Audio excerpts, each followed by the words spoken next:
Hungry सेप्टोपस।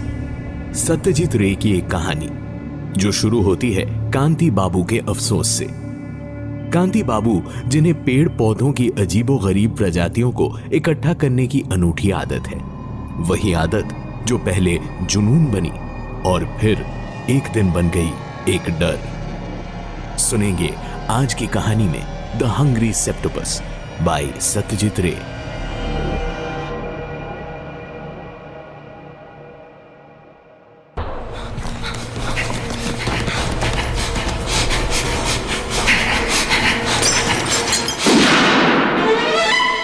Sunday suspense.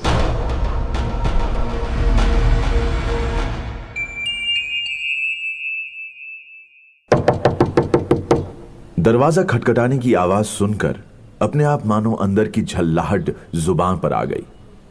शाम से अब तक 4 बार हो चुका है। ऐसे में कोई इंसान ध्यान से काम करे भी तो कैसे।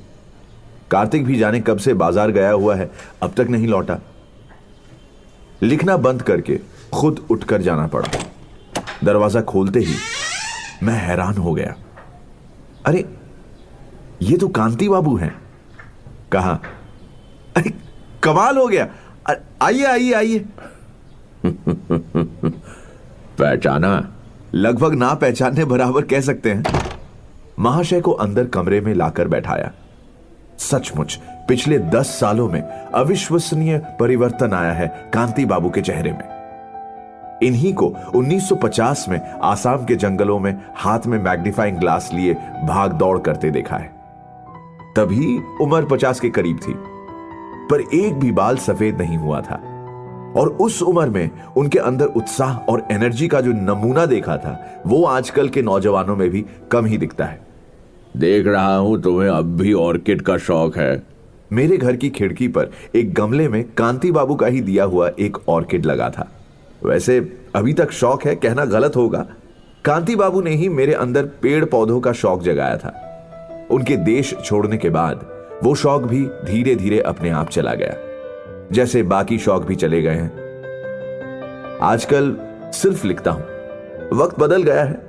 आजकल किताबें लिखने से भी आमदनी हो जाती है। 3 किताबों की बिक्री से मेरे परिवार का गुजारा हो जाता है। वैसे भी परिवार के नाम पर मैं, मेरी विधवा मां और नौकर कार्तिक ही है। कहने को नौकरी भी है, पर उम्मीद है कि कभी किताबों से अच्छी आमदनी होने पर नौकरी छोड़ सिर्फ लिखूंगा, और लिखने से फुर्सत मिली तो देश घूमूंगा। कांति बाबू अचानक बैठे बैठे सिहर उठे। मैंने पूछा, अब कहीं ठंड तो नहीं लग रही? खिड़की बंद कर दूं? इस बार कोलकाता में ठंड। नहीं नहीं, आजकल ऐसा होता रहता है। उम्र भी हो चली है, इसलिए नर्व्स ठीक से। दिमाग में कई सवाल घूम रहे थे। कार्तिक लौट आया है। उसे चाय बनाने को कहा। कांति बाबू ने कहा, अब ज्यादा देर नहीं बैठूंगा। तुम्हारा उपन्यास मिला था, तुम्हारे प्रकाशक से ही पता पूछकर यहां पहुंचा हूं। एक खास काम है। कहिए ना, पर उससे पहले मेरा मतलब देश कब लौटे, कहां थे, ये सब जानने का बड़ा मन कर रहा है। 2 साल पहले लौटा हूं। अमेरिका में था। अभी बारासात में हूं। बारासात? एक घर खरीदा है। बागीचा है? हाँ है। और ग्रीन हाउस? कांति बाबू के पुराने मकान के बगीचे में एक बेहतरीन ग्रीन हाउस यानी कांच का बना हुआ कमरा हुआ करता था, जिसमें वो अपने दुर्लभ पेड़ पौधों को बड़ी हिफाजत से रखते थे। वहां जाने कैसे कैसे अनोखे पौधे हुआ करते थे। सिर्फ ऑर्किड ही 60-65 तरह के होते थे। उन तरह तरह के फूलों को निहारने में ही पूरा का पूरा दिन गुजर सकता था। कांति बाबू ने थोड़ा सोचकर कहा, हाँ, एक ग्रीन हाउस भी है। यानी आपका पेड़ पौधों के प्रति रुझान पिछले 10 सालों में जरा भी कम नहीं हुआ, राइट? नहीं। कांति बाबू को मेरे कमरे की उत्तरी दीवार की तरफ एकटुक देखते हुए देखकर मेरी भी नजर उसी तरफ गई। माथे सहित रॉयल बंगाल की चमड़ी वहां तक लटक रही है। कहा, पहचान पाए? ये वही बाघ है ना? हाँ, वो देखिए, कान के पास बुलेट का छेद अब भी बना हुआ है। बड़ा कमाल का निशाना था तुम्हारा। क्या अब भी अचूक निशाना लगा लेते हो? पता नहीं, बहुत दिन हो गए अभ्यास किए। शिकार छोड़े भी 5 से 7 साल तो हो ही गए। क्यों? बहुत मार लिया, अब उम्र हो रही है, सो जीव हत्या। मांस मछली भी छोड़ दिया क्या? शाकाहारी तो नहीं हो गए हैं? नहीं। फिर ये भी तो हत्या है। बाघ मारा, मगरमच्छ मारा या भैंसा मारा, खाल उधेड़ कर, खोपड़ी में भूसा भरकर या सींग माउंट करके दीवार पर लटका दिया। घर की शोभा बढ़ गई, देखने वाला कोई सहम गया तो कोई शाबाशी दे गया, और तुम्हें भी जवानी के एडवेंचर्स याद आ गए और मुर्गा, बकरा, हिलसा या मागुर को खुद चबाकर खा गए। ये जीव हत्या नहीं, जीव हजम है। क्यों? अब मैं क्या कहता, उनकी बात को नकार भी नहीं पाया। कार्तिक चाय दे गया। कांति बाबू कुछ देर गंभीर रहने के बाद अचानक फिर से सिहर उठे और चाय का प्याला उठा लिया। प्याले से चाय सुड़कते हुए कहने लगे, जीवों का एक दूसरे से खाद्य और भक्षक का रिश्ता तो सृष्टि की शुरुआत से है। उस छिपकली को देखा जो घाट लगाकर बैठा है? देखा, किंग कंपनी की कैलेंडर के बिल्कुल ऊपर बैठी एक छिपकली अपने से इंच भर की दूरी पर बैठे एक छोटे कीड़े की तरफ एक टुक देख रही है। फिर धीरे धीरे दबे पैरों से कीड़े की तरफ बढ़ते हुए अचानक तीर की गति से एक पल में उसे मुंह में दबोच लिया। कांति बाबू ने कहा, ये लो, हो गया इनका डिनर। सिर्फ खाना और खाना, खाना ही सब कुछ है। बाघ इंसान को खा रहा है, इंसान बकरियों को खा रहा है, और बकरी जाने क्या क्या खा रही है। सोचो तो कितना भयानक जंगलीपन, कितना वहशी लगता है। पर यही नियम है, इसके अलावा कोई और चारा नहीं है। ये ना हो तो सृष्टि अचल हो जाएगी। शाकाहार शायद इससे कहीं ज्यादा अच्छा है। ये तुमसे किसने कहा? क्या साग सब्जी, भाजी, तरकारी में प्राण नहीं होता? अब वो तो है ही। जगदीश बोस और आपकी बदौलत ये सब हमेशा से ही जानता आया हूं। लेकिन मेरे कहने का मतलब, उस तरह का प्राण तो नहीं होता ना। क्या पेड़ पौधे और जीव जंतु बराबर होते हैं? या तुम्हारे मुताबिक दोनों में बहुत ज्यादा फर्क है? फर्क नहीं है क्या? अब इन पेड़ पौधों को ही देखिए, ये चल नहीं सकते, बोल नहीं सकते, मन की इच्छाएं जाहिर नहीं कर सकते, या फिर देखो, एक कांति बाबू कुछ कहते कहते रुक गए। चाय पीने के बाद कुछ देर तक सर झुकाए बैठे रहे और फिर मेरी तरफ देखा। उनकी आंखों में दहशत और लाचारगी देखकर अचानक मेरा मन आशंकित हो उठा। सचमुच उनके चेहरे में अजीब सा बदलाव आ चुका है। कांति बाबू ने सुस्त आवाज में कहा, परिमल, मेरा घर यहां से 21 मील दूर है। यूं ही 58 साल की उम्र में खुद कॉलेज स्ट्रीट में घूम घूम कर तुम्हारा पता ढूंढ कर यहां आया हूं, क्योंकि इसके पीछे एक गहरी वजह है। अब इतना तो समझ ही गए होगे तुम। या फिर घटिया रंग बिरंगी कहानियां लिखते लिखते अकल भी खो बैठे हो? सोच रहे हो ये कैसा इंसान है, इस पर बढ़िया कहानी लिखी जा सकती है? शर्म से मेरा सर झुक गया। कांति बाबू ने कुछ गलत नहीं कहा था। उन्हें एक कहानी का चरित्र बनाने की इच्छा सचमुच मन ही मन हो रही थी।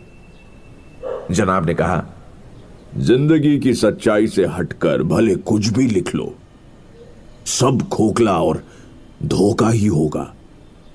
और यह भी याद रखना कि तुम अपनी कल्पना से चाहे कितने ही रंग भर लो, वो कभी असलियत से ज्यादा अनोखा नहीं हो सकता। खैर, जाने दो, मैं तुम्हें उपदेश देने नहीं आया। मैं दरअसल तुमसे मदद की भीख मांगने आया हूं। कांति बाबू ने फिर बाग की तरफ देखा। ये कैसी मदद चाहते हैं? परिमल, अब भी तुम्हारे पास बंदूक है या उसे छुट्टी दे दी है तुमने? मैंने चौंक कर उनकी तरफ देखा। बंदूक की बात क्यों पूछ रहे हैं? मैंने कहा, है पर शायद जंग लग गई हो। पर क्यों? कल उसे लेकर एक बार मेरे घर आना होगा। मैंने फिर से उनकी तरफ देखा। नहीं, उनकी आंखों में कोई शरारत या मजाक वाली बात तो नजर नहीं आई। वैसे सिर्फ बंदूक नहीं, टोटे भी लगेंगे। कांति बाबू की ऐसी गुजारिश का क्या जवाब दूं, कुछ समझ नहीं आया।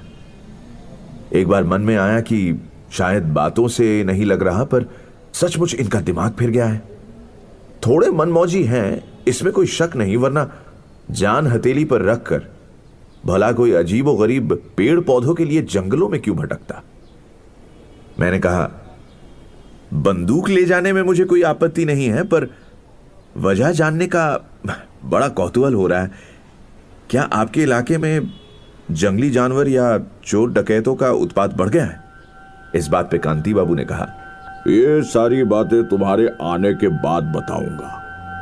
हो सकता है बंदूक की जरूरत ही ना पड़े, और अगर जरूरत पड़ती भी है तो बता दूं कि तुम्हारे खिलाफ कोई आपराधिक मामला नहीं बनेगा।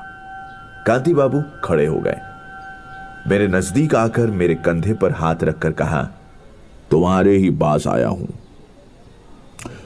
क्योंकि आखिरी बार तुम्हें जैसा देखा था उससे लगा था कि तुम्हें भी नए नए तजुर्बे आकर्षित करते हैं। इसके अलावा आम लोगों से मेरा मिलना जुलना पहले भी कम था और अब तो लगभग ना के बराबर है। और जान पहचान वालों में जो भी मुट्ठी भर लोग हैं, उनमें तुम्हारी जितनी काबिलियत किसी में नहीं। बरसों पहले एडवेंचर का जो एहसास रग रग में महसूस करता था, आज फिर से मानो वैसा ही कुछ महसूस किया हो। मैंने कहा, अब कब, कहां और किस तरह पहुंचना है, चलिए ये भी बता दीजिए। वो मैं तुम्हें बता देता हूं। जैसोर रोड होते हुए सीधे बारासात स्टेशन पहुंचकर वहां किसी से भी मधु मुरली के तालाब का पता पूछना।